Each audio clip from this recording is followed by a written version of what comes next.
good evening to all and welcome to the Erudite News Hour, MTM TV's news magazine. Thank you for joining us. I am Karika McGregor-Clue. Special greetings to viewers on our website, and if you're watching on our YouTube channel, feel free to leave comments. Coming up in the news tonight, it's official. CDC and UK government data reveal the COVID vaccines do not prevent cases, transmission, severe illness, or death. Exhausted volunteers run low on supplies as the Ukraine refugees crisis drags on. Protesters continue to block UK oil terminals despite more than 100 arrests. We go right now for a short break, but stay tuned. The news when we return.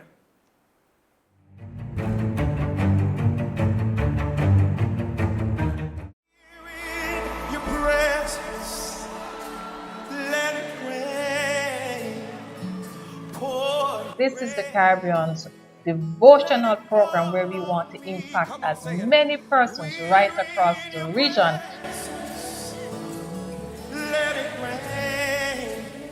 Inviting you to sow into this ministry. Give us a call. Can we say it? We're in your presence. The righteous indignation Of God. of God, and Right. we looked at wrath, the definition of wrath, and I want to just Go back over it, Okay. for those who may have missed part 1 and are watching part 2. Let it rain, cause your rain to fall on me.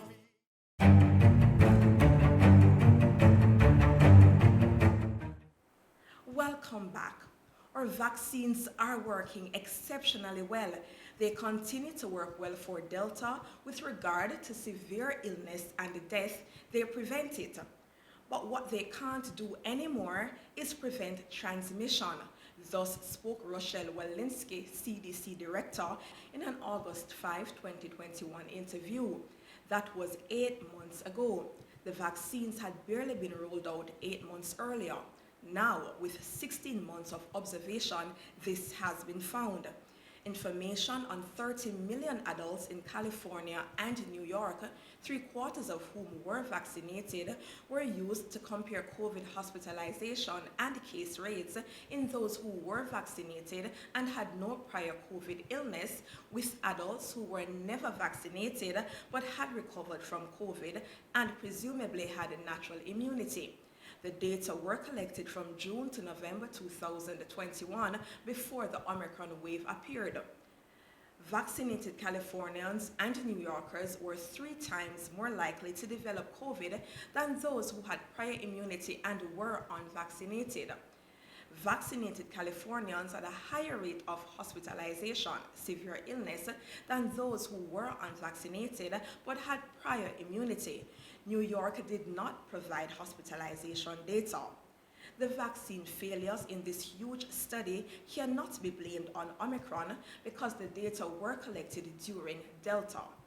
The UK data from its Office of National Statistics published March 16, 2022 extend from January 1, 2021 through January 31, 2022 and include both the Delta and Omicron waves.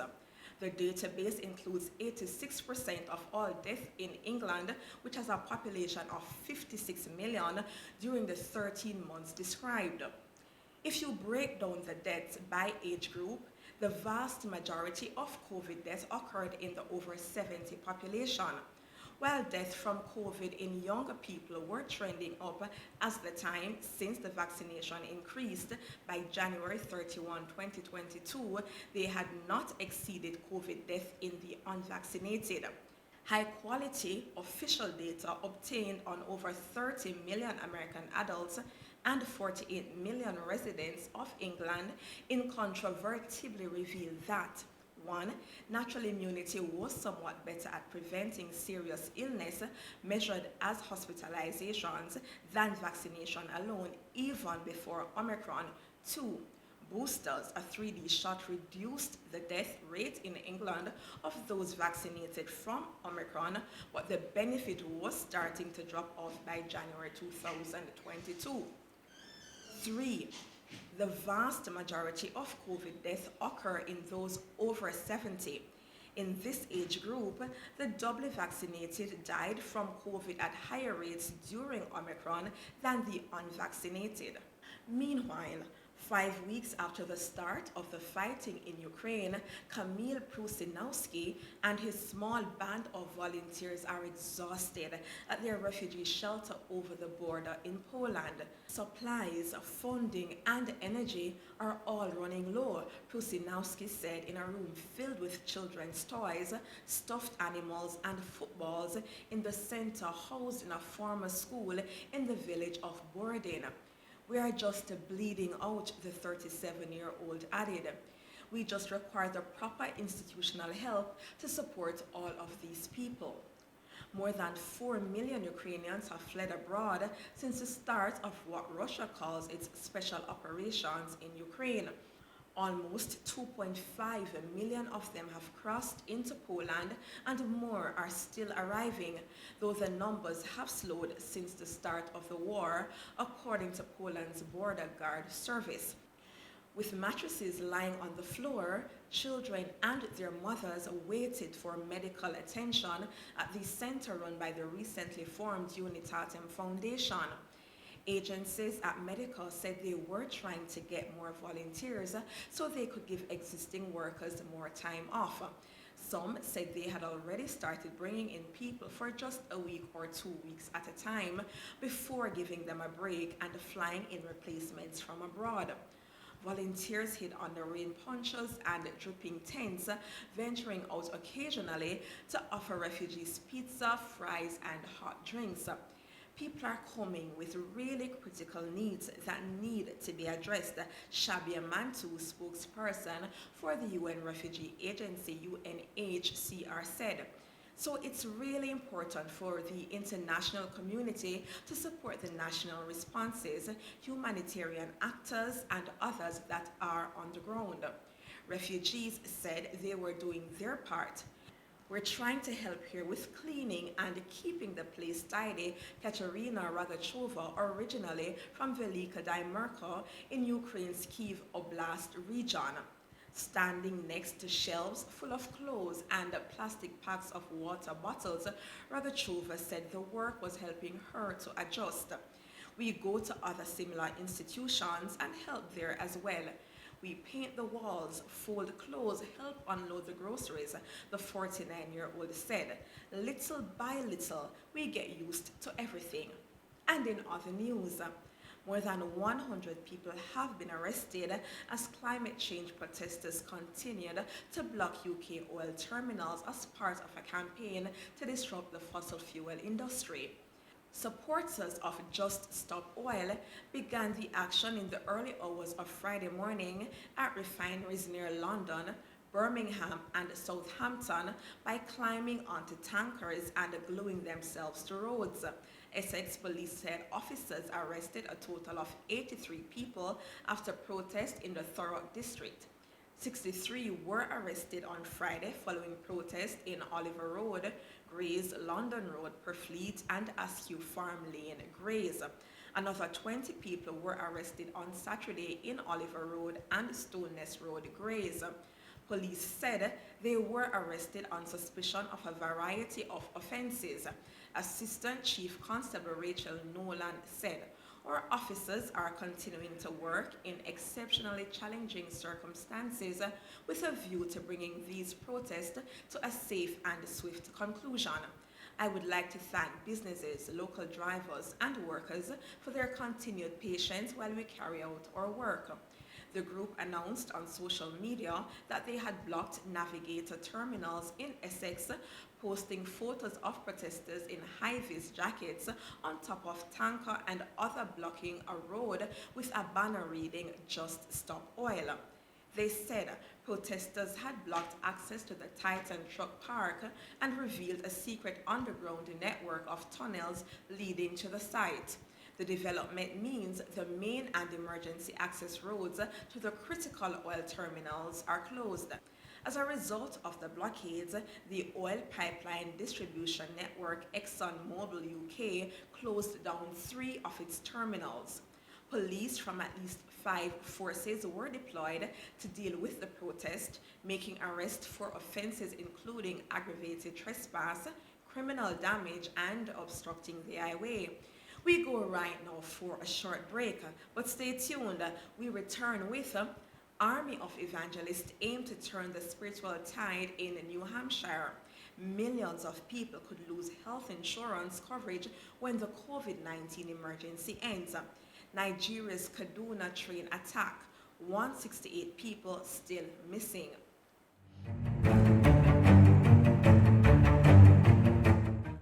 Join Mary Banks, the Bible teacher, on MTM for discipleship sessions on how to hear God in prayer. Wednesdays at 8 to 9 p.m. Eastern Standard Time, starting January 13, 2021. He makes his will known. So when we claim we don't know the will of God, it's because we're not listening to God. That's Wednesdays at 8 to 9 p.m. Eastern Standard Time on MTM. Are you doing the things in his word? If you do that which is in his word, you'll hear him on the inside.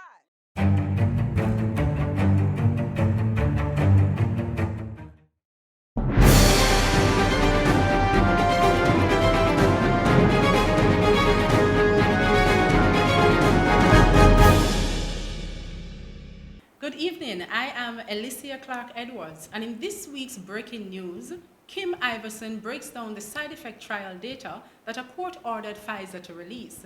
It states what they did and didn't record when rolling out COVID-19 vaccinations.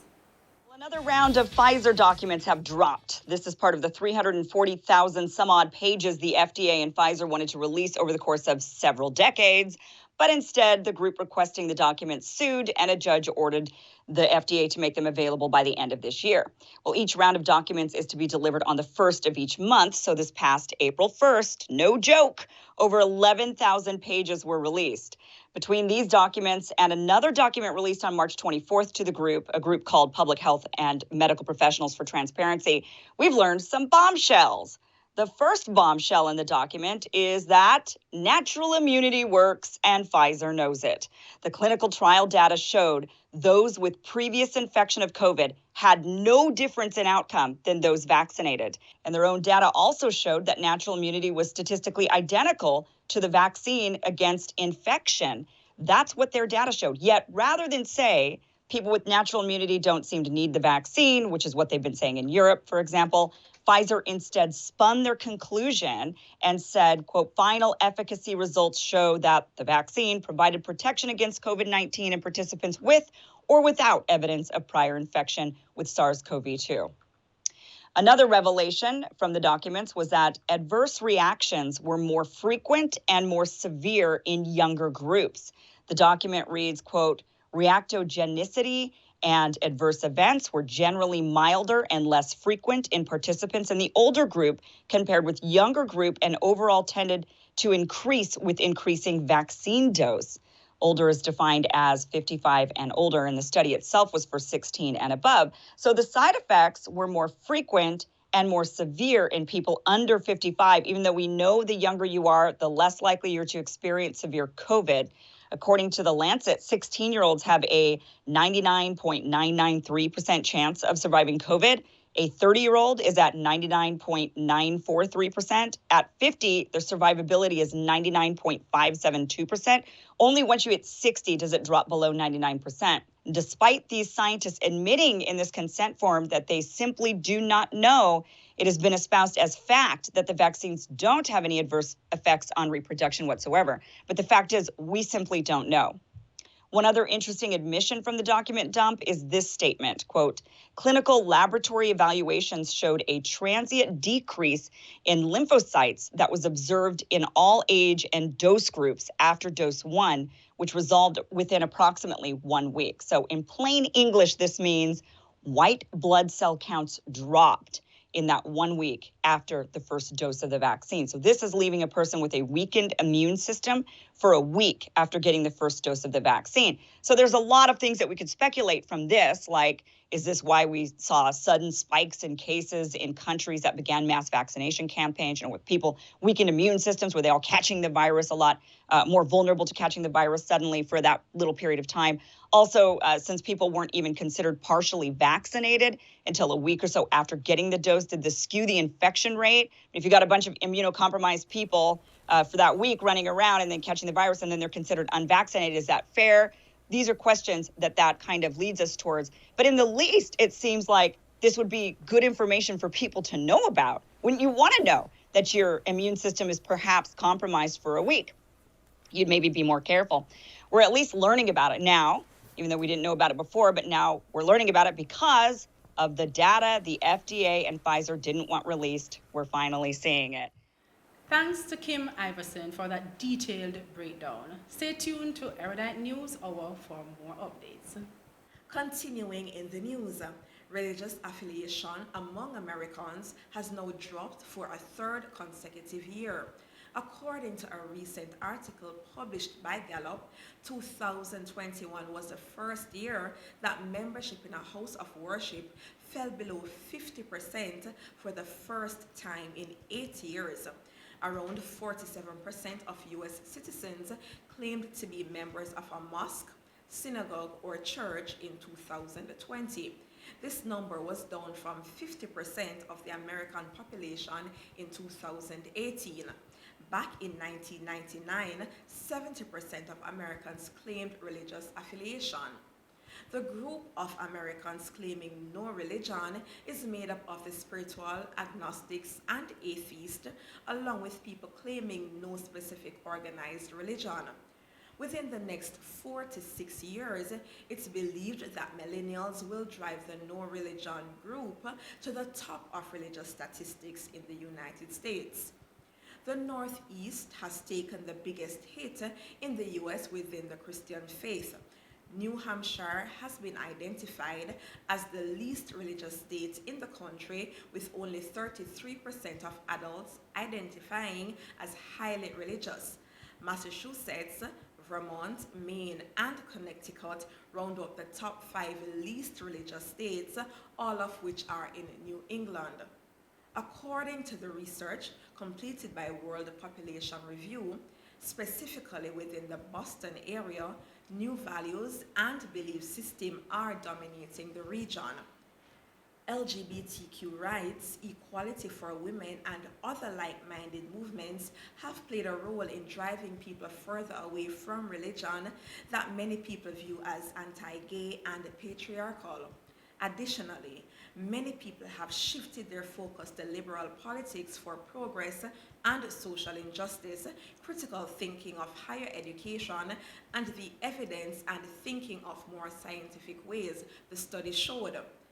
A group of church leaders and evangelists in New Hampshire have decided that they are tired of losing ground to what they refer to as the enemy in an area known as Satan's headquarters among U.S. evangelicals. They say that it will be prayer that breaks the stronghold. Moreover, what Congress and public health experts initially viewed as a temporary measure to maintain health coverage during a once-a-century pandemic has dragged on for more than 2 years as Medicaid sign-ups ballooned to 78.9 million as of November, the most recent figure available. The public health emergency is set to expire April 16. An Urban Institute report estimated up to 12.9 million Americans could lose Medicaid if the public health emergency is not extended. The end of the emergency would ripple across other pockets of the healthcare industry. Federal agencies created temporary initiatives to subsidize private health insurance, improve access to telehealth, provide additional funding to hospitals, and make it easier for companies that make medical devices, tests, and treatments to bring their products to the market under emergency use. U.S. Department of Health and Human Services Secretary Xavier Becerra has not announced a decision on whether to extend the public health emergency, though there is reason to believe he will. HHS has extended the emergency every 90 days, and an HHS official said the agency would notify states 60 days before ending the emergency. With barely 2 weeks before the next deadline, that notification has not happened. Whenever the health emergency ends, unwinding these programs will create a massive logistical task for the Biden administration. Nowhere is the potential disruption more evident than for the millions who might lose Medicaid coverage. When the emergency ends, state Medicaid agencies will have 12 months to check the eligibility of every person and notify those who no longer qualify. This massive task is unlike anything state Medicaid programs have tackled at once, experts said.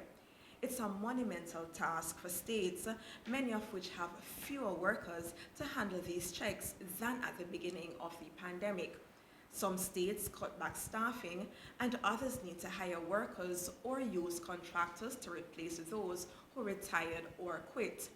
Some states could be motivated to accelerate checks because of political opposition to Medicaid expansion, or because the federal government will halt extra matching funding 3 months after the end of the emergency. That would leave states paying a larger portion for each Medicaid enrollee, potentially squeezing budgets. By leaving so many residents uninsured, states could lose more than 500,000 jobs and $54 billion in economic output.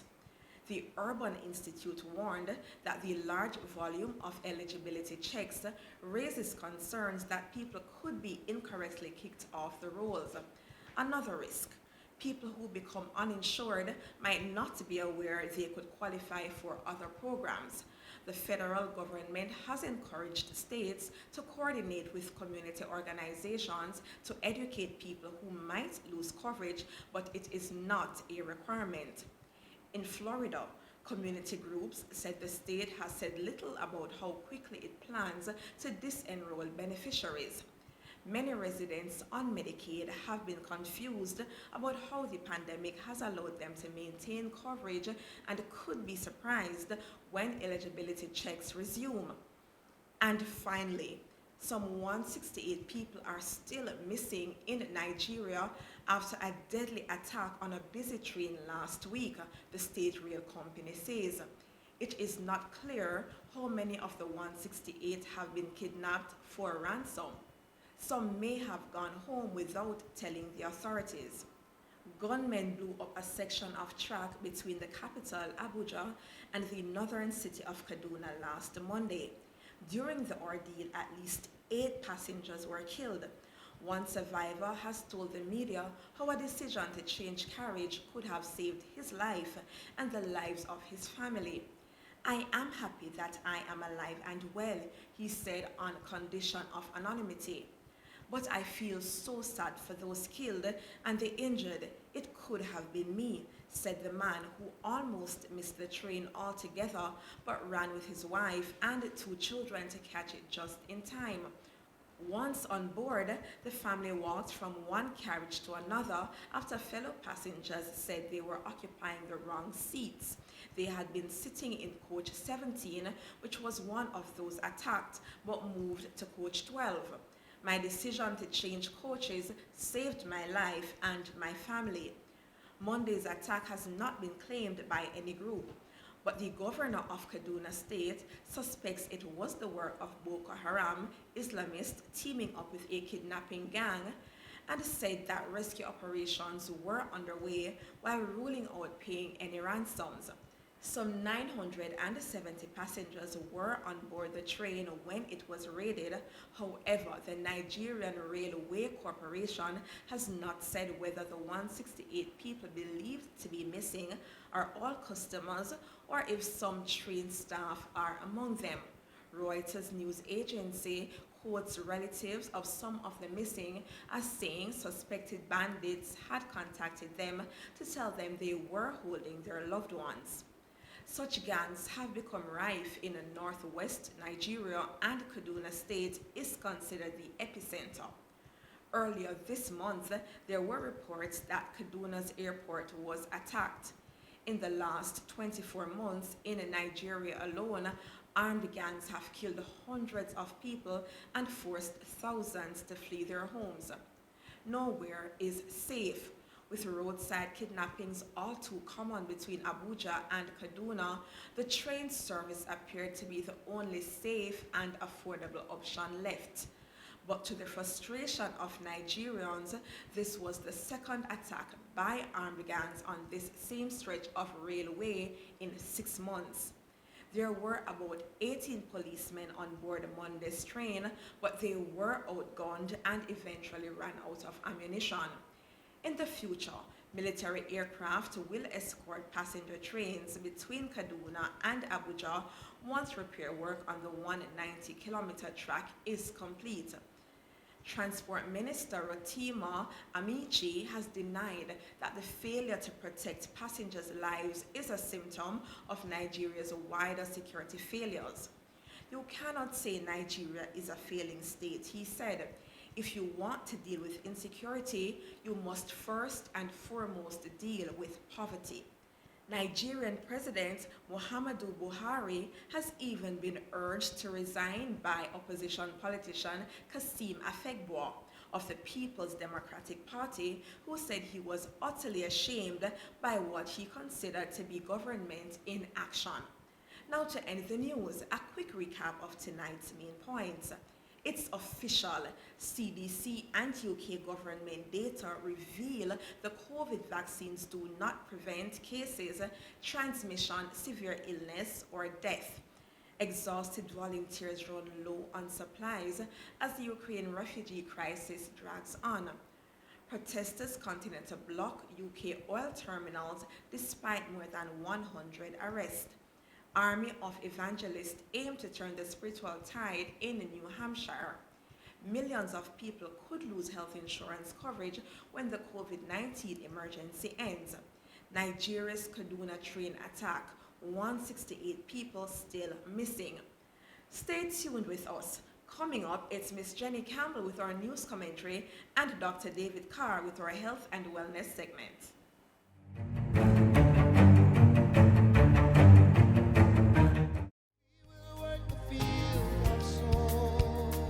The Deliverance Evangelistic Association presents Camp Meeting 2022, celebrating 46 years of ministry, under the theme Evangelize the World. at Faith Cathedral Deliverance Center 104 Waltham Park Road, Kingston 10. from April 6 to 10. Evening services commence at 6, Wednesday through to Saturday. Morning revival at 6 o'clock. Seminars are Thursday and Friday at 10 a.m. Youth in Action Saturday at 10 a.m. Closing services Sunday at 8 a.m. and 3 p.m. Please join Bishop Harold Blair and other guest speakers. That's Camp Meeting 2022, April 6 to 10. Come, let's learn, grow, and connect through dynamic speakers and anointed ministries. We work the field of souls,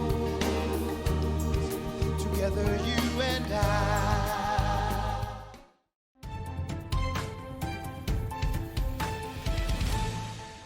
Good evening. Welcome to this week's news commentary. I'm Jenny Campbell. For centuries, missionaries have been venturing into faraway places, preaching the good news of the gospel. Missionaries have gone into countries ravaged by floods and famine. They have gone to poverty-stricken places, into places where people live under very oppressive and deeply secular governments to spread the gospel of Jesus Christ of Nazareth. In the heart of Buddhist China and deeply Islamic countries, missionaries of the gospel of Jesus Christ risk life and limb to deliver the good news.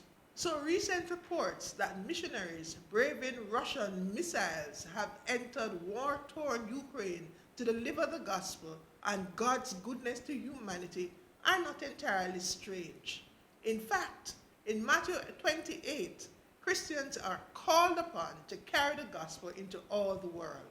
It does not stipulate seasons or circumstances. Actually, it says, "Go ye therefore and teach all nations, baptizing them in the name of the Father and of the Son and of the Holy Ghost." It does not state that conditions such as peace and calm must prevail before we go. In a season of wars, rumors of wars, earthquakes, famine, pestilence, and grave uncertainty, only those who trust firmly in God will venture into the unknown, into volatile spaces where there is certain turmoil, dodging missiles, locking down in bunkers in order to deliver the gospel. God has promised never to leave nor forsake us as we go. The same God who stood with Daniel in the lion's den, the same one who stood with the Hebrew boys in the fire, the same God who showed up at the Red Sea is the same God who stands with missionaries in the midst of today's terror. He will be with us even to the end of the world. His promises are indeed certain. So, brothers and sisters, the time is short. The Great Commission is still in effect. The return of God is imminent. The gospel of Jesus Christ must reach every nation, and that is still our mission. Thank you so much for joining me in this week's news commentary. See you next week.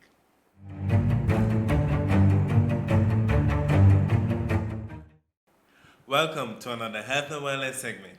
Hi, I'm Dr. David Carr.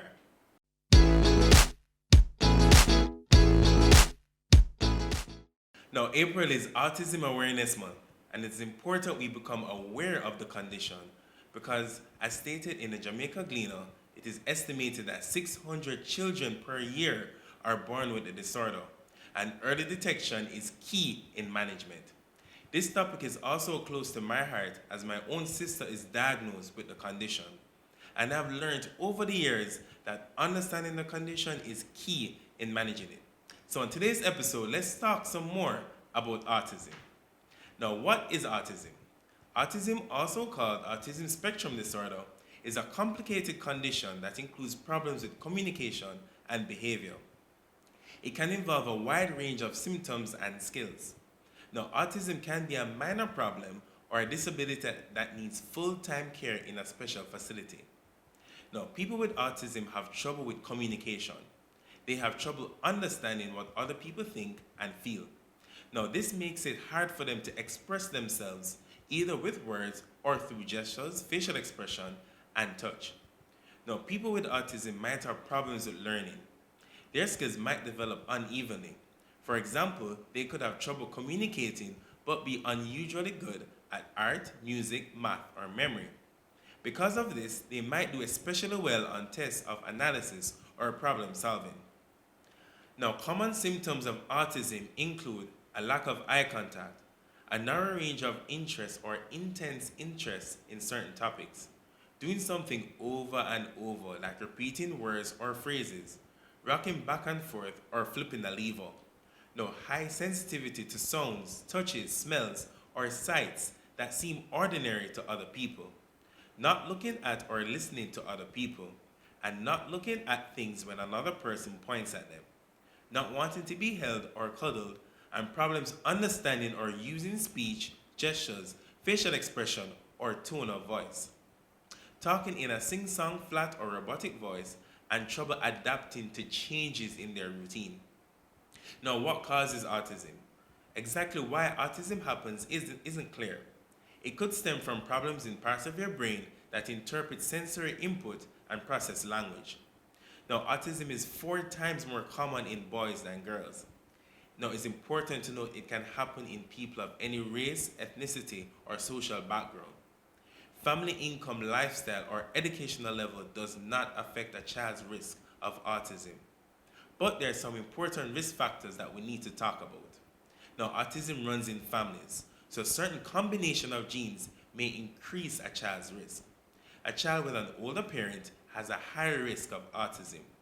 Also, pregnant women who are exposed to certain drugs or chemicals like alcohol or anti-seizure or fits medications are more likely to have autistic children. Now, other risk factors include maternal metabolic condition such as diabetes and obesity. Researchers also link autism to untreated phenylketonuria, which is a metabolic disorder caused by the absence of an enzyme. Now, it's important for us to note there's absolutely no evidence that vaccinations cause autism. Now, how is it diagnosed? It can be hard to get a definite diagnosis of autism. Now, your doctor will focus on behavior and development. For children, diagnosis usually takes in 2 steps. A developmental screening will tell your doctor whether your child is on track with basic skills like learning, speaking, behavior, and moving. Experts suggest that children be screened for these developmental delays during their regular checkups at clinic, for example at 9 months, 18 months, and 24 or 30 months of age. Children are routinely checked specifically for autism at their 18-month and 24-month checkups. Now, if your child is showing signs of a problem on these screenings, they need a more complete evaluation. This might include hearing and vision tests or genetic tests. Your doctor might want to bring in someone who specializes in autism disorders, like a developmental pediatrician or a child psychologist. Now, if you weren't diagnosed with autism as a child, but you start to notice yourself showing signs or symptoms that we talk about, it's important to talk to your doctor right away. Now, how is autism treated? Unfortunately, there's no cure for autism, but early treatment can make a big difference in development for a child with autism. Now, if you think your child shows symptoms of autism, tell your doctor as soon as possible. What works for one child might not work for another. Now, your doctor should tailor treatment for you or your child. Now, there are 2 main types of treatment. 1, you have behavioral and communication therapy to help with structure and organization. Now, applied behavior analysis is one of these treatments. It promotes positive behavior and discourages negative behavior. Now, occupational therapy is also used. It can help with life skills like dressing, eating, and relating to people with autistic children might have a problem with. Also, sensory integration therapy might help someone who has problems with being touched or with sights or sounds. Now, speech therapy improves communication skills, and also medication is useful to help with symptoms of autism, like attention problems, hyperactivity, or anxiety. Now, finally, remember to seek medical care if you suspect your child has autism. You can get the help that you need. Now, thank you for joining me for another Health and Wellness segment as we continue on the journey of obtaining, maintaining, and restoring good health. Please see my contact information on your screen, and remember to follow me on Instagram, YouTube, and TikTok at Dr. David Carr, and on Facebook at Dr. David S. Carr. Send any questions you may have to my email address at drdavidscarr@gmail.com. Join us next time, and remember, God desires us to be prosperous and to be in good health, even as our souls prosper. Now stay tuned with us. Coming up next is Alicia with personal development trends and Camila with lifestyle and entertainment.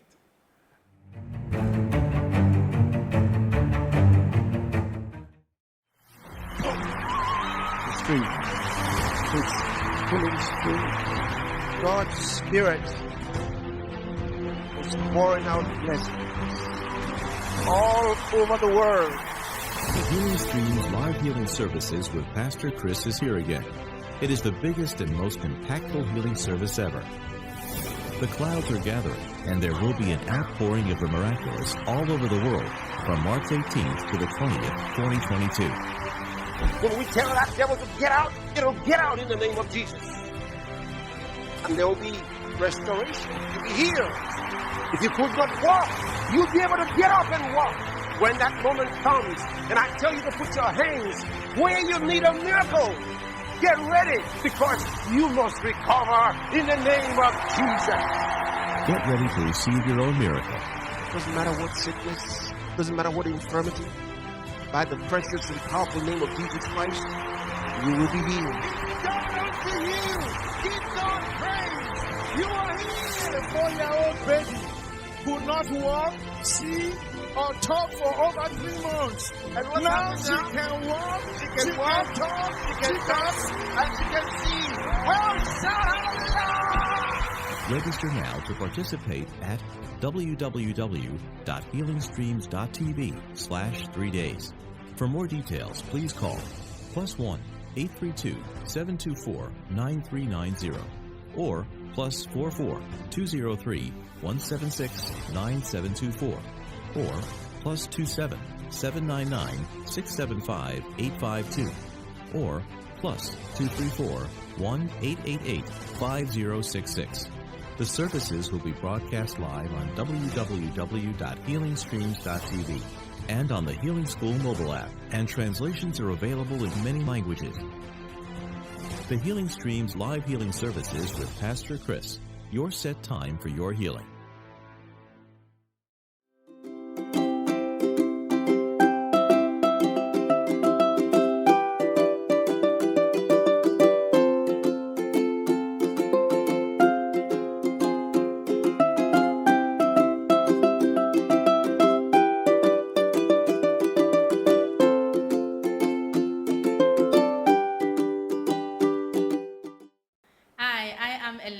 And welcome to Personal Development Trends, where we encourage you to passionately and persistently pursue your purpose. This week, we will be talking about the effect of mindset on your finances. Poverty is a spirit. The open door for this spirit into your life is the quality of your thoughts. If you continue to think at what I call a ground level, you will not experience the abundance of God.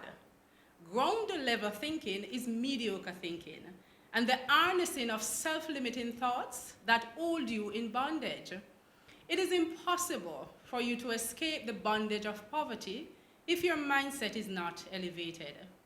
As an individual, you must decide which state of mind you intend to entertain. Your financial prosperity is wrapped up in the condition of your mind and what you have accepted to be true. If you have financial challenges and you are experiencing consistent lack, it is time to take a closer look at the condition of your mind. What are you thinking about and what are you focusing on? Certainly, whatever you tend to meditate on will indeed come to pass. If you focus and continue to speak about lack, that will become your reality. On the flip side, if you want to become wealthy, meditate on it, study it, and speak about it daily. This way, undoubtedly, wealth will become your reality. If you focus on wealth, your mind will acquire the taste of wealth. The condition of your mind will affect your financial growth. You have to decide to step out of poverty. Everything in life can be addressed by a decision. You are a decision away from a changed life.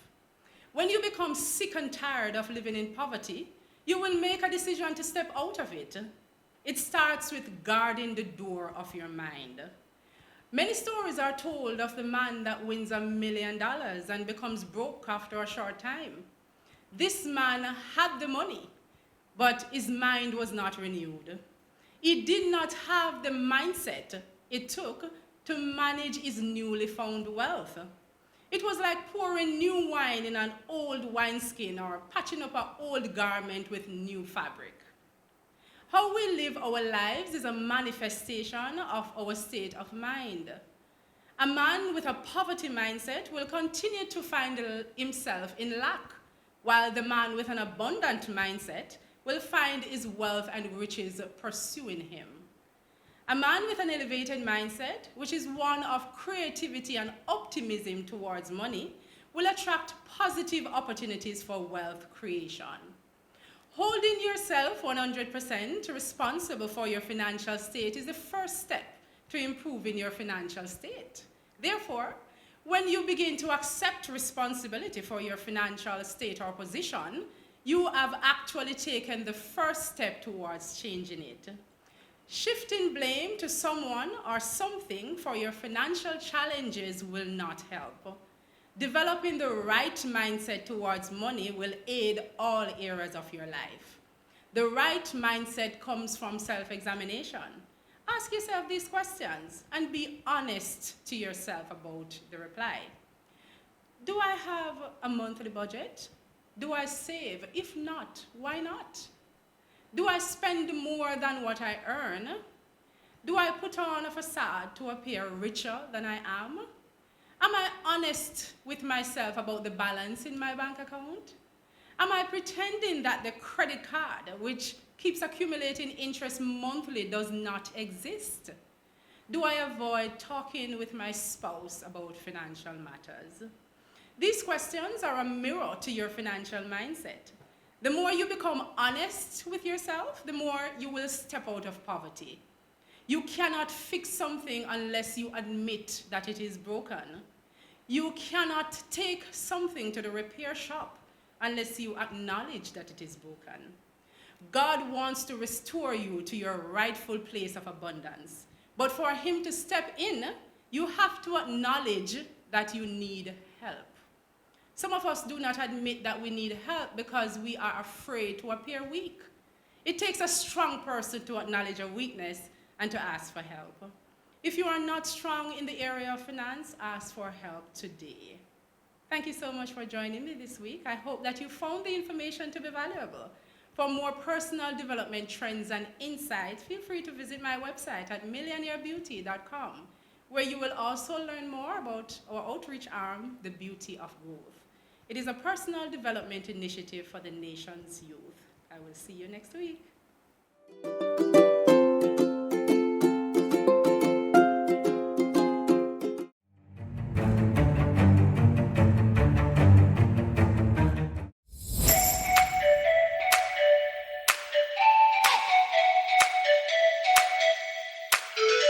Welcome to this week's Lifestyle and Entertainment segment. I am Camelia Kelly. What is Lent? Lent is a season of the church year that follows the Epiphany season. It is a time we set aside each year to remember the love of God that is poured out through Jesus Christ on the cross in his death and his defeat of death, sin, and Satan. Jesus Christ's death and resurrection brings eternal life to us. What is the purpose of Lent? Lent is a period of 40 days during which Christians remember the events leading up to and including the death of Jesus Christ, whose life and teachings are the foundation of Christianity. Why is Lent so important? Beginning on Ash Wednesday, Lent is a season of reflection and preparation before the celebrations of Easter. By observing the 40 days of Lent, Christians replicate Jesus Christ's sacrifice and withdrawal into the desert for 40 days. What do Christians do during Lent? During Lent, Christians observe a period of fasting, repentance, moderation, self-denial, and spiritual discipline. The purpose of the Lenten season is to set aside time for reflection on Jesus Christ, to consider his suffering and his sacrifice, his life, death, burial, and resurrection. So as we observe and are continuing through this Lenten season, we just want to remind you of this song from Planet Shakers, that Jesus has already won the victory. The counterfeit is broken. Jesus overcame it all.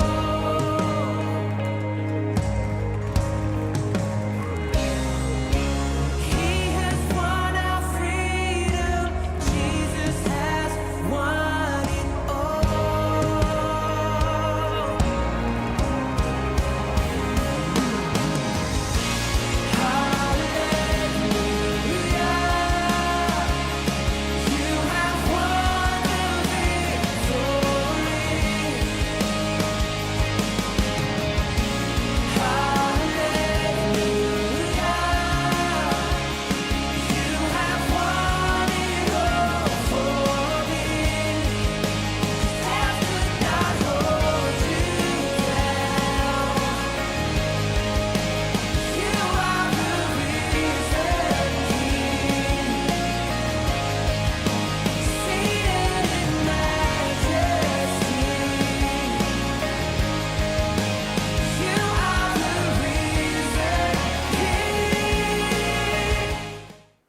If your church is hosting a special event, send us an email at mtmtv.admin@gmail.com and we will broadcast it here on Lifestyle and Entertainment for you. Thank you for tuning in to another Lifestyle and Entertainment episode. I'm Camelia Kelly. See you next week. It's back to the news desk with Karika McGregor-Clue.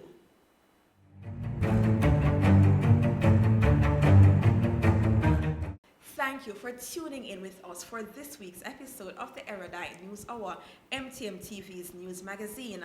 On behalf of all of us here at MTM TV, I am Karika. Have yourselves a great evening.